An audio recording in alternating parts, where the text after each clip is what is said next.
Hi there, and thank you for joining us. My name is Felika Ahostin Bryant. I'm the director of the Native American Educational and Cultural Center at Purdue University, and we are here with our next segment for our NAECC Throwback Thursday chats. I'm very pleased to welcome Dr. Elizabeth Hansen Warren, who is a Purdue alum, and she'll be joining us for our segment today. So I'll go ahead and get started and have Liz introduce herself and tell us about her experience at Purdue and how she got her pathway to Purdue. So go ahead, Liz, take it away.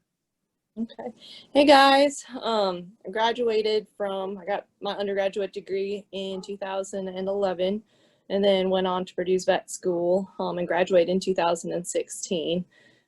As far as like choosing Purdue, I really wanted to go to Purdue probably since I was like 5 or 6 years old. I did look into some other schools, but I just kept coming back to Purdue just because, one, it was super close to home, and then another good reason is just because I just really like the atmosphere of Purdue. It's just always felt like a second home to me, and so I just continued to stay on there after my undergraduate degree, and then was very thankful that I got invited back to do my vet school degree there as well. So I just went ahead and stayed on, knew some people, and just having the community already there was a huge help in my success in moving forward. So that's just kind of it in the nutshell. So it's been a really good time, those I think 9 years I spent there or something, so until I finally was able to move on. Great. And so you talked about being there for your undergraduate degree, and maybe in that context, if you could kind of talk about some of the challenging classes that you had while you were at Purdue, maybe if you want to talk about either your undergraduate or when you were pursuing your DVM. Okay. So originally when I was accepted into Purdue, I thought I was going to be an engineer. My parents had that hope for me too, but the end goal was for me to be a veterinarian. So I just was going to use the engineering degree as, launching me into my vet degree. But that first semester of first semester of engineering was really rough for me. It was not enjoyable. I think I had I had a few challenging classes, and a lot of engineers will tell you that. So, but my whole mindset wasn't evolved around math. I never really truly liked math or the physics part. I love the chemistry, I love the biology portion. So I really knew after that first semester that I don't think the engineering was going to be a good step, and put me in a good, success area, I guess, moving forward. So I was really interested in the College of Agriculture at that time, and had some connections there, and sat down and decided I wanted to switch majors into animal science and pre-vet. And from there on out, it's just, I guess I just took to that like water. So it was pretty easy for me from there. But there's been a couple good challenging classes. That first semester of engineering is probably what brings me back to the engineering calculus, and that was just miserable for me. I just barely skated by on that one. And then the rest I wouldn't say was downhill from there. Each course was challenging, but I guess I looked forward to each challenge, and it was enjoyable to learn at that point. And then when I got to vet school, again, the first 2 years of your vet school curriculum are based on just pure classwork. So you're learning, anatomy and physiology, histology. That's just the first semester or first year. And second year is learning about everything that could possibly go wrong in the body. So all the virology classes, parasitology, then, pretty much disease stuff. But the first 2 years of, for sure, vet school were the roughest. I'd say first year of vet school, just because you're transitioning. It's a whole new curriculum. You don't really know a bunch of people. You're sitting in class 8-10 hours a day, and still gotta go home and study. So it was just, that was rough. And then after getting into third year of vet school, it was just more like clinical work and classroom work, like actually learning, okay, you're presented with this disease, this is how you can treat it, this is what to look for. So it was kind of like tying up the loose ends that made more sense. I really did well third year. And then fourth year was my clinical year. So that was actually hospital work. So that was I enjoyed that a lot, working with actual like hands-on like patient care. So, but it's been a challenge. I could probably pick up a challenging course like every single year, but I think it's always the first year of a new program that's probably the most challenging. At least it was for me. So Okay. Good. Well, thank you for sharing that. Now we're going to kind of shift gears and talk about your favorite Boilermaker experience. Oh gosh, and I was thinking about this question, and I always tell a bunch of people, like, because I guess my favorite ones are revolving around like the center, and then going on trips and meeting a bunch of people and hanging out with like for me, I was always like the younger one in the bunch, but just being able to learn and travel and making a bunch of memories and bringing that back to Purdue, I was just thinking about that, some of those trips last week, just sitting, driving and just, making memories that way, and the funny random stuff we did. And I mean, those are my favorite ones. And I don't, every single trip had some sort of fun tie with it. And then of course the learning aspect of it was, you get to see some pretty neat places a lot of people don't, unfortunately have the ability to go to, or experience. That's what I tell a bunch of people. They're like, you really camped in like Alaska and did all, I'm like, yeah, it was so much fun and we're going to go back someday. Mm-hmm. So those are probably like the more, for sure memories I have, because I love, especially being out west anywhere in the mountains. So anything with a mountain, I'm just going to love. And so to go back and visit those places and to learn about like the ecosystems and the, geology, everything was always just, a fun time. And then to be surrounded by all your close friends, and, that was just a huge part of the whole learning experience of it. So I'd say for all the trips that we've done. So. Okay, good. And just for just for our audience, Liz was talking about some trips with the NAECC. We had co-sponsored what we call these geology field course trips, and they were in collaboration with Dr. Ken Ridgway, who is a geologist. And I think for 4 years, we had traveled and we visited different tribal communities across the country, explored the environmental impacts that are affecting Native communities. And Liz was on one of the trips where we went out to Montana and we went to the Yellowstone National Park. And I remember this one picture that I still have is where you and Ken are out there looking at the open range. And I think we were visiting some buffaloes at that point in North Dakota. And the second trip we had was when we had traveled up to Alaska, and we spent a week traveling through Denali National Park, and we went on a boat ride up into the, oh my gosh, I can't remember exactly where we were there it's in one of the fjords. Oh my gosh, it's escaping my mind. It just slipped my mind, so Kenai Fort was like down there, so. Yeah, exactly. And so these trips were really experiential learning, a chance for students to utilize their Purdue degree and finding out solutions and how to help Native communities. And so we've talked about relaunching this, and of course it's all a matter of funding. So hopefully in the future we'll be able to relaunch this with Dr. Ridgway. But I would agree those were very, very good trips. I did remember that you had 2 cats that you had named. The Purdue cats. What were yeah, I Hootie and Petey. And Petey, Hootie's unfortunately he's no longer with us, but Petey is still going strong. I think he's keep saying he's 10 or 11, but I think I've said that the last couple times, so a couple years. So he lives down here with me, so he's made the journey, all the way down here. He likes it. I think he likes the warmer weather. So. Oh, good. Okay. Yeah, he's getting old, so he needs the warmer weather too, right? Oh gosh, yeah. So that's a good transition point for us now that you've left Purdue and you're out making it on your own. So tell us where you're at and what you're doing. Okay.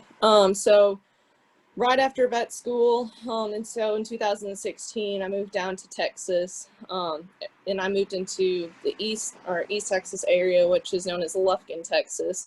Not really sure how not everyone always asks like how I got out here, but I knew some connections back in Austin. And north of Austin, and then just outside of Austin. So I was actually with some friends kind of doing what we call externships in vet school, and that's shadowing veterinarians for more outside, real life experience. And then, it was probably about April and I was online, still job searching. I think most people had a job at this point. And I was like, oh, yeah, I mean, I wasn't in a rush, but I was kind of in a rush because I, needed to figure out what I wanted to do. And this job popped up, and it was a true mixed animal practice in East Texas. That's probably about 90 miles north of Houston. And I had always told my mom and my dad that I would never move to Houston area because of the heat and the humidity. And I was if I had to plant somewhere in Texas, it was going to be up in the Dallas area. Well, this job popped up, went and interviewed for the day. I mean, it was like the true like mixed practice I think I ever did. Worked cattle, did horses, did some spays and neuters on some, dogs and cats, and, got to diagnose some challenging cases. So, I mean, I was like, well, this is pretty cool. And literally it kind of met all the criteria that I, wanted as far as working in a true mixed animal practice. So, I think I moved down here that following July after I had graduated, and I haven't moved since. And, got married last year. So we're pretty much in it for the long haul down here. I've really actually grown to like the area, because it is pretty, well, they call it the piney woods of Texas. So, I always had the mindset of Texas being in this out west and, the open kind of plains, or in Austin where it's really hilly. Here it's a bunch of pine trees. So it kind of does remind me similar to back home, as far as like how everything is set up. But it's been a little bit of a cultural change in some aspects, that's for sure. So that I've just learned to adapt with, but it's very much small town in this area. It's a good sized town. I guess it's like 40,000 people, but it's still very much a small town, like atmosphere and the mindset. So that was something, coming from a major city or living near a major city to, deal with. But I've actually really, grown close to this community quite a bit. That's good. Yes, thank you for sharing that.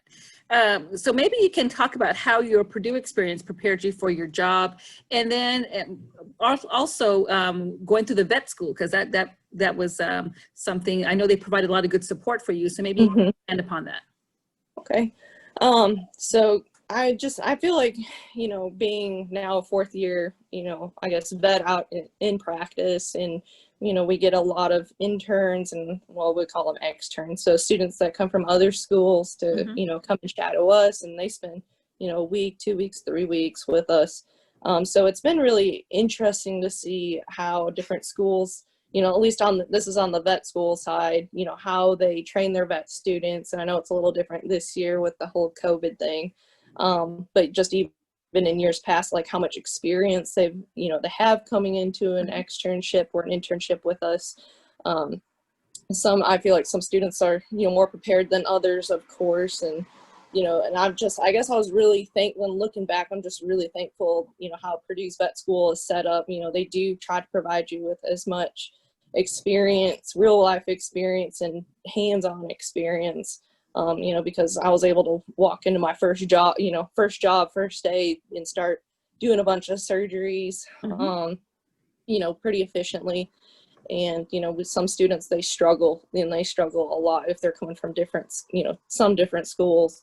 And so it's just going to take them a little bit more time. But, that was a huge difference. And, even, I still have a bunch of connections with like our Purdue community and the vets and there. And so if I have questions or concerns, I can still, reach out to them, and still contact them about it.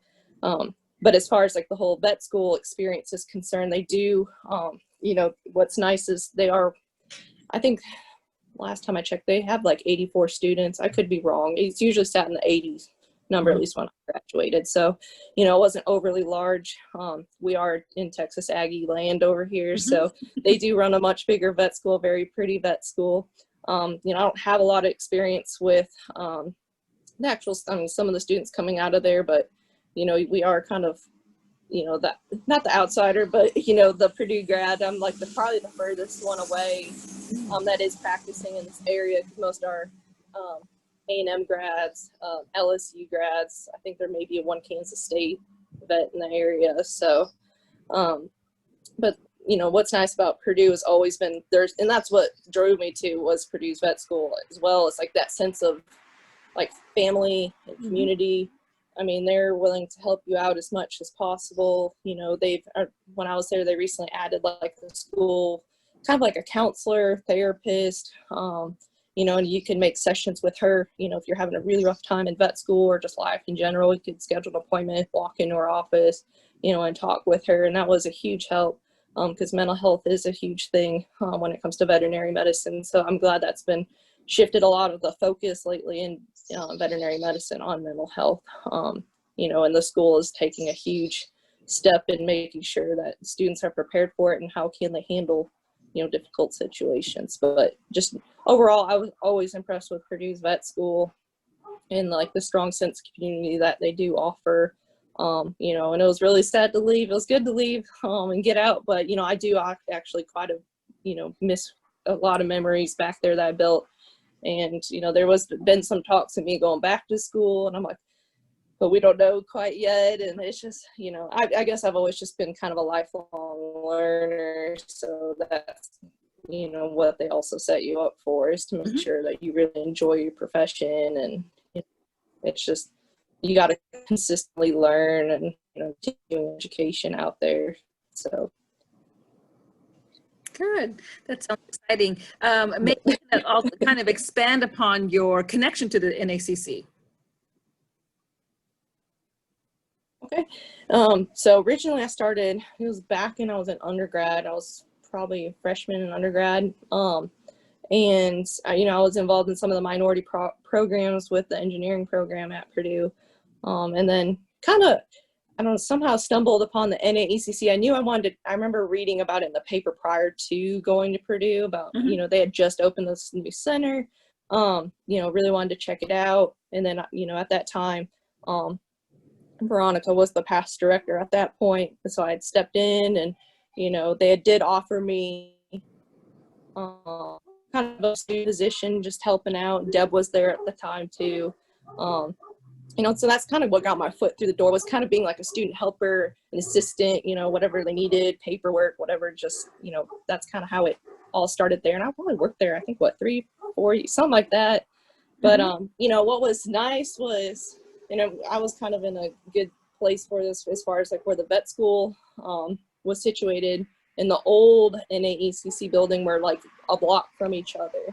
So, you know, I could go there before class and study, you know, use the computers, you know, and then after school we would go over there and, or yeah, even at lunch, stop by for lunch just to get a break and hang out with people. And then even after school, you know, studying, doing classes in the middle of the night, sleeping, taking naps. So, I mean, it was literally like, it turned into, especially in vet school, my home away from home. So, but we were very thankful that I was there. So I guess I was, you know, while the old NAECC was there, and then the vet school, it really worked out during my time there. And then, you know, after I left, you know, just everyone kind of, you know, got the new center and everything. So that was, you know, it all worked out really well. Yeah, I would agree. And just for our audience to know that the NACC was previously located in the South Campus courts, close to the vet school. And at that point, once they expanded the campus and they expanded the road system, our building was then demolished, and we were able to relocate up to the central part of campus to our current location on 5th Street, 5th and University. And I do also want to credit Liz for bringing in so many students from the vet school. I mean, we at one point, because of our location and proximity to the vet school, you know, we had students coming in, stopping in for lunch and participating in our program. So that was really good. And we had a good representation of all different types of students that were visiting us. So thanks for bringing in students there, Liz. As we're winding down, I just want to give you an opportunity to see if you could offer some advice to some of our current students or maybe prospective students. And I think also, I remember that you participated in you were a camp counselor for one of those vet school programs. So maybe also talk about that and offer some advice along that line. Yeah, so the program that you were talking about, it's called Boiler Vet Camp. It's usually, I think, offered to, I think, mainly 6th, 7th graders, maybe 8th graders too. Maybe senior, like upperclassmen as far as like in high school. But Chelsea and I, she was my roommate at the time, we were both camp counselors for that, and it's like a whole week. in the summer, early part of the summer, and each counselor is assigned to like 4 or 5 students. And they have junior boiler vet camp, and those are for the younger kids, and then boiler vet senior, like a senior boiler vet camp for the older kids.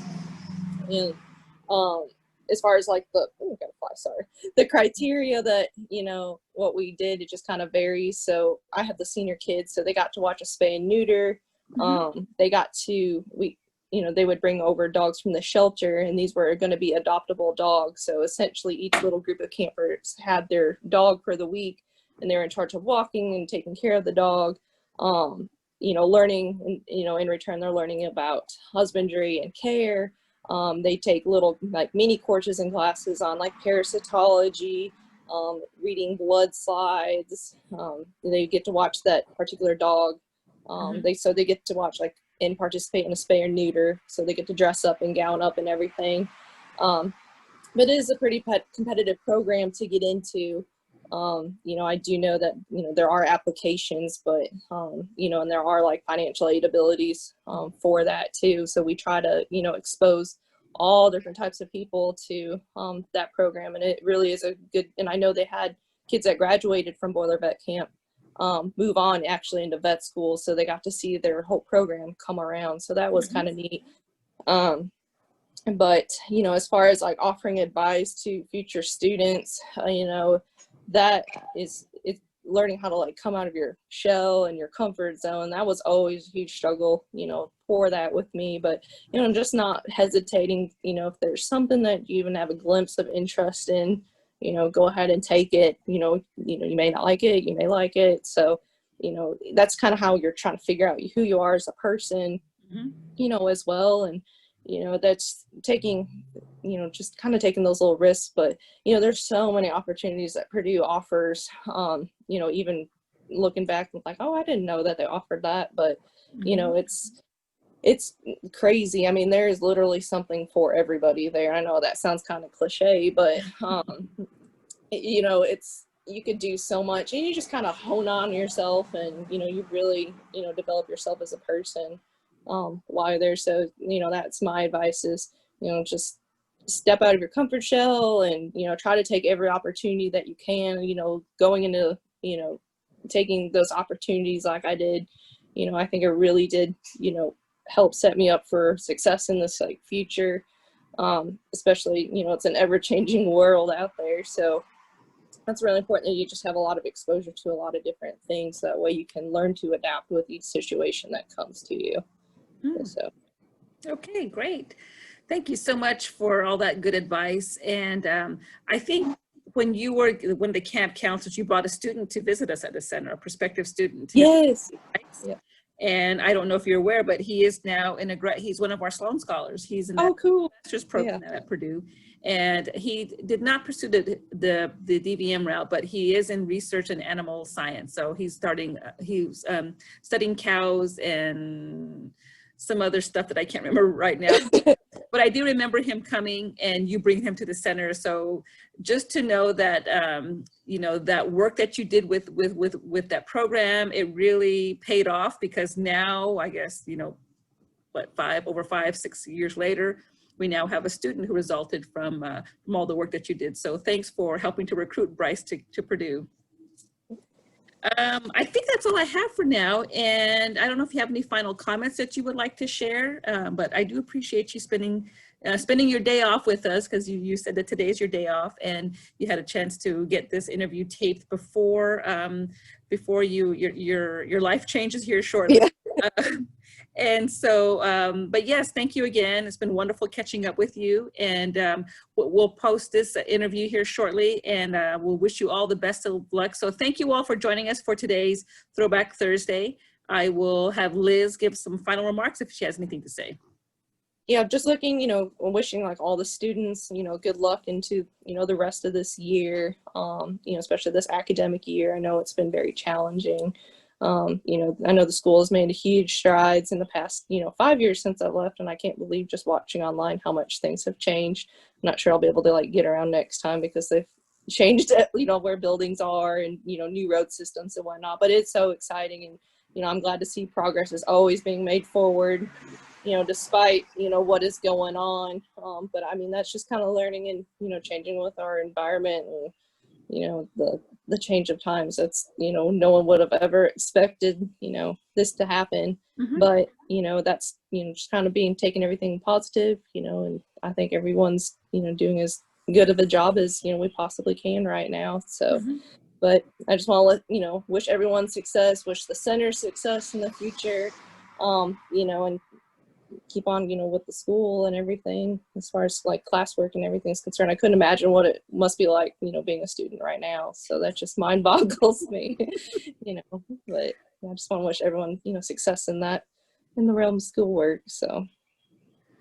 Okay, thank you so much, Liz. And we will conclude our interview and look forward to having you join us for future Throwback Thursday events. And yes, so thank you and have a nice day. Thank you. Bye.